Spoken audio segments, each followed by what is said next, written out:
हमारी दो जिंदगियां होती हैं, एक जो हर दिन हम जीते हैं, दूसरी जो हर दिन हम जीना चाहते हैं। और ये परिक्रमा मेरी दूसरी जिंदगी के नाम है। मेरे ख्याल में इस दुनिया में खुशी की बस एक डेफिनेशन है, जिस तरह जिंदगी जीना चाहते हो उस तरह जिंदगी जी पाओ। हर रोज सुबह उठना फिर दिन शुरू करना, वो 9 to 5 वाला फैक्टर तो यहाँ भी है। अंतर बस इतना है कि ये मेरी चॉइस है। पर कॉर्पोरेट वाली दुनिया में चॉइस नहीं होती। जिंदगी कुछ कुछ सर्कस के शेर की तरह होती है, वही दांत, वही पंजे और वही दहाड़। नहीं होती तो बस आजादी। फिर एक टाइम ऐसा आता है जब शेर को अपने उस कंफर्ट जोन से प्यार हो जाता है और आजादी वाजादी की बातें सब फालतू लगने लगती हैं। हमारी भी कुछ ऐसी कहानी है, बिल्कुल 3 इडियट के चतुर की तरह। समझना नहीं चाहते क्योंकि मैं याद कर लेंगे और फिर जिंदगी की स्टेज पे हो जाता है चमत्कार का कुछ और धन का कुछ और। चतुर के सुरसुरी दद्दतात पादम पर हम कितना ही हंस लें, पर हम सब में कहीं ना कहीं एक चतुर है। एक छोटे से कोने में कहीं रेंचो भी रहता है और दोनों को पता है कि salt water is a good conductor of electricity, पर अप्लाई केवल रेंचो करता है। और चतुर की चॉइस है रट्टा मारना। ये सारा खेल ही बस चॉइस का है। खैर, रणछोड़दास बाबा के इस लेक्चर से बाहर निकल कर आते हैं अपनी परिक्रमा पर। ये जिंदगी अलग है, यहाँ हर दिन अलग है, रास्ता अलग है। कभी खाने को मिल जाता है, कभी आगे बढ़ चलते हैं, लेकिन एक चीज कायम रहती है, चेहरे पर हंसी।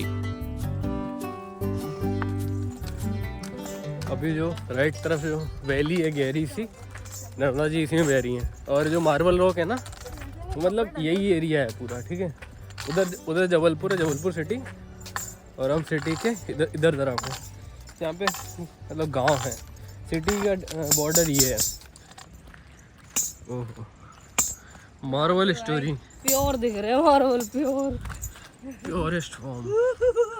ये देखो अब नीचे घाटी में एकदम बह रही होंगी नर्मदा जी फुल फ्लो से। मतलब भाई ऐसा कूदना नहीं। ओ भाई साहब, ओ हो, ये देखो, ये देखो। मतलब भाई जिंदगी में कभी ऐसा देखा ही नहीं कुछ भी।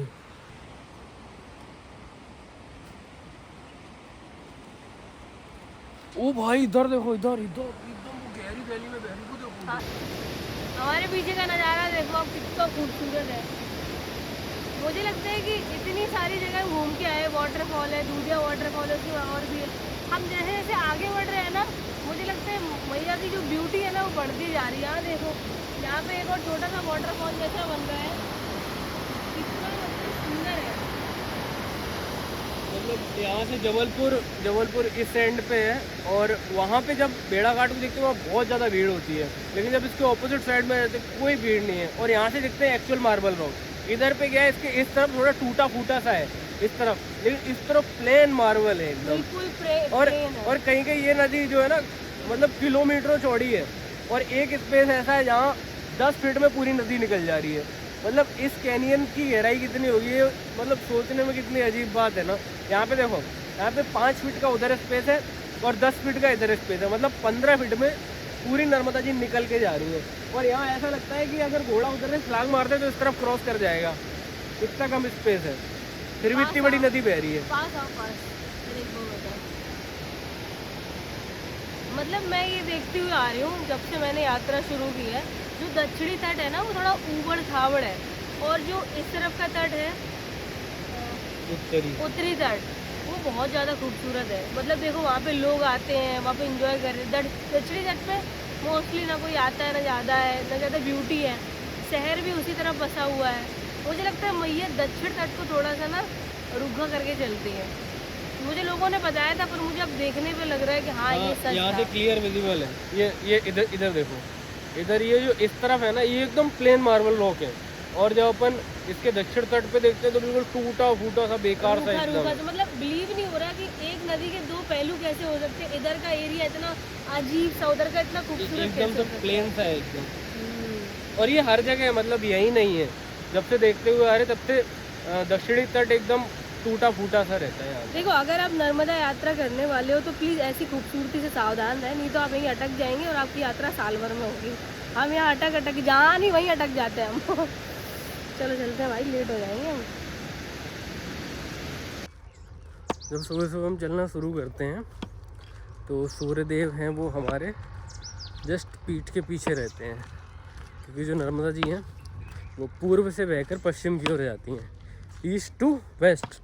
इंडिया की बहुत ही कम रिवर्स हैं जो ईस्ट से वेस्ट की तरफ बहती हैं, इसीलिए ये नर्मदा जी इतनी यूनिक है। और पूर्व से ही सूर्योदय होता है, तो हम चलते हैं सुबह सुबह, सूर्य हमारे ऊपर रहते हैं, पीछे रहते हैं। फिर जैसे जैसे धूप चढ़ती है सूर्य ऊपर आते हैं, जैसे शाम ढलती है एकदम चेहरे के सामने सूर्यास्त होता है। लेकिन जब लौट के आएंगे तो सेम सीक्वेंस उल्टा हो जाएगा।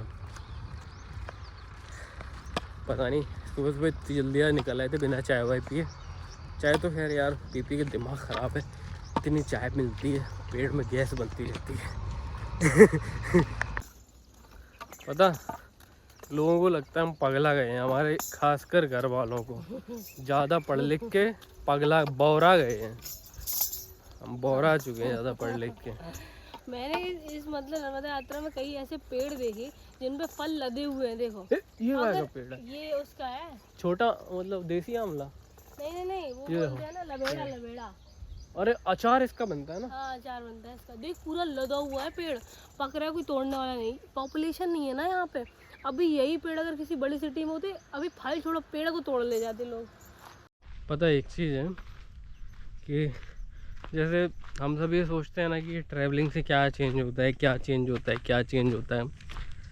तो मैं बहुत टाइम से ट्रैवलिंग कर रहा हूँ, बट ये मुझे भी आज तक पता नहीं चला कि क्या चेंज होता है। और लेकिन ना एक चीज़ तो है कि पहले जो मेरा कैरेक्टर था वो एक तरह से एक इंट्रोवर्ट का कैरेक्टर था। मैं ज़्यादा लोगों से बात नहीं कर पाता था, ठीक है, और मतलब शर्माता था मैं बातचीत करने में। बट जब से मैंने ट्रैवलिंग स्टार्ट की ना, एक तरह से खुलने लगा, बात करने लगा लोगों से। और बात करते हैं तो भाई नई नई चीज़ें पता चलती हैं। और देखो भाई इस दुनिया में सर्वाइव करना है ना, कि जब मैं ये यात्रा परिक्रमा अपनी ख़त्म करूँगा तो एट द एंड वही, ये तो एक टेम्परेरी चीज़ है, बट ये जो सिखाती है वो परमानेंट है। और वो परमानेंट जो सिखाती है वो काम आता है लाइफ को जीने में। भाई दुनिया में रहना है, काम करना है, तो उसके लिए आपको एक तरह से एक अच्छे कम्युनिकेटर होने चाहिए आप। तो बहुत सारी यूनिवर्सिटी में सिखाया जाता है कि भाई कम्युनिकेशन कोर्स करो, ये सीखो वो सीखो, पर्सनैलिटी डेवलपमेंट ये है वो है। कुछ नहीं है भाई, घूमो फिरो, इससे बड़ी कोई चीज़ नहीं है। मुझे ऐसा लगता है ये जो चीज़ें आपको सिखाती है ना कि जगह जैसे खाली रोडों पे चल रहे हो, रास्ता नहीं पता, then you have to communicate with someone, तो भाई वो आपको गाइड करेंगे नहीं, ऐसे नहीं ऐसे। तो वो चीज़ ज़रूरी है भाई, बात करना आना ज़रूरी है, यही सीख रहे हैं। दूसरी चीज़ ये तो ठीक है, ये हो गया कि भाई पर्सनैलिटी डेवलपमेंट, कम्युनिकेशन स्किल ये इम्प्रूव तो होगी डेफिनेटली। जब से मेरे कंधे पर बैग लगभग अप्रॉक्स भाई 10 किलो से ऊपर का होगा, और मैं ये टांगे लगभग चलता हूँ 25-30 किलोमीटर रोज़। और ये हाथ में मेरे एक और स्लीपिंग बैग, क्योंकि दूसरे जो हमारा कैमरा मैन है उसका बैग टूट गया, तो उसका मैं पकड़े हुए हूँ, वो काम अपना ईजिली कर पाए। तो फाइनल क्या है कि भाई अब फिज़िकल तौर पे भी मजबूत हो जाते हो, कि स्ट्रेंथ आपकी बढ़ती है। दुनिया भर की मतलब जैसे बॉडी में अगर कोई मान लो डिसीज़ या डिसऑर्डर है भी, तो भाई इतना वजन पड़ता है शरीर पे, अपने रिकवर हो जाना है सब कुछ। इसके अलावा भाई छोटी छोटी जगह, हाँ थोड़ा फूड का रहता है प्रॉब्लम, बट मज़ा आता है भाई। बुढ़ापे में देखेंगे कि भाई क्या खाना है क्या नहीं खाना, अभी तो सब खा लेते हैं, हाँ बट वेज। कंधों में बहुत वजन है, बहुत ज़्यादा सामान लेके आ गए। एक्चुअल में क्या हुआ ना, गर्म ठंडी थी, अब ठंडी थोड़ी सी कम होने लगी है, तो ये समस्या है, इस वजह से बैग भारी है और ठंडी कम हो ही गई। जब मैं इस परिक्रमा में आने वाला था, मैंने बहुत सुना था कि भाई लोगों के बहुत बिलीफ जुड़े हुए हैं, बहुत आस्था है, बहुत श्रद्धा है, बट यहाँ जब देखा ना इमोशन जुड़े हुए हैं।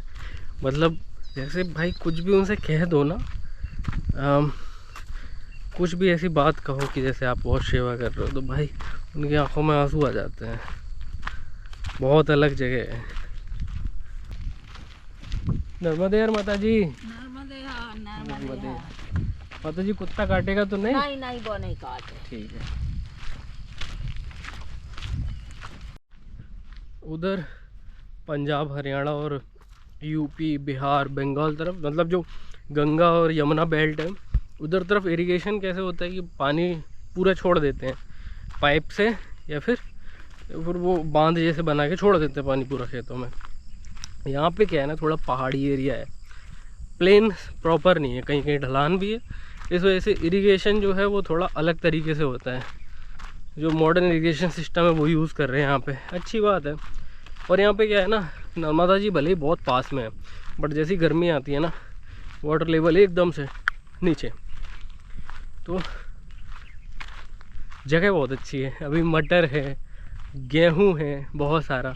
ये देखो यहाँ पे जैसे ये जो खेत है, इसमें ये सामने जैसे पाइप डले हैं, ये पाइप डले हैं और पाइप्स के बीच में ये जो धीरे धीरे से मतलब 3-3 फीट के लगभग और ऊपर पाइप लगे हैं, उनसे मॉडर्न इरिगेशन होता है। मुझे पहुंचना है बगरई, और बगरई के आगे है एक रामघाट पहुंचना है। मैं आराम करना चाहता हूँ। अरे वाह, एकदम पुराने टाइप की वही जगह है। देखो एकदम कच्ची सी रोड है, और कच्ची सी रोड के बगल में ये छोटी सी पुलिया के बाद में बगरई गांव, और बगरई गांव के बाद में 1 किलोमीटर रामघाट। खाना खाऊंगा यार, उधर बहुत भूख लगी है आज। लिटरली सुबह बिना खाए पिए निकल आए थे, इतनी सुबह जल्दी खींच दिया आज अच्छे से। आज मतलब बहुत ज़्यादा चलेंगे। ये है मेरे कंधों पे इतना सामान, ये 2 स्लीपिंग बैग हैं और एक भारी भरकम सा बैग। भाई इजी नहीं है इनको उठाना, लेकिन आराम। कंधों से सामान उतरता है, ऐसा लगता है हाँ क्या मिल गया है। पीछे छोटा सा गांव है यार। देखते हैं कभी भाई, मैं आज भिक्षा मांगूंगा, भिक्षाम दी ही। भूख लगी है मुझे, कुछ भी मिल जाए। दीदी पीछे रह गई हैं, इधर से आएंगी अभी फड़फड़ाते हुए, उसको कुछ ज़्यादा ही भूख लगती है। किसी ने सही कहा है, आज जो चीज हमें जितनी इंपॉर्टेंट लग रही है, हो सकता है कल वो हमें मीनिंगलेस लगे। परिक्रमा शुरू करने के विचार से पहले दिन तक मैं ये सोचता रहा, कहाँ रुकेंगे, कहाँ खाएंगे, कहाँ सोएंगे और कैसे करेंगे। इतने सारे क्वेश्चन, पर आज सब बदल चुका है। किसी चीज की चिंता नहीं। सुबह से चलते चलते जब दोपहर हो गई और लगा आज तो कुछ नहीं मिलेगा, तभी एक महाराज जी ने चाय के लिए बुलाया। मगर चाय से काम तो होने से रहा, तभी और एक महाराज जी ने खाने के लिए बुला लिया। महाराज जी भूखे भी बहुत है, सुबह से कुछ खाए। आइए मैया, स्वागत है। हम आपका भी अरेंजमेंट करते हैं, बाकी पूजा का तो है ही। तो मोरल ऑफ द स्टोरी, पानी में कूदे बिना तैरना तो आएगा नहीं, फिर इतने सारे क्वेश्चन बेकार हैं।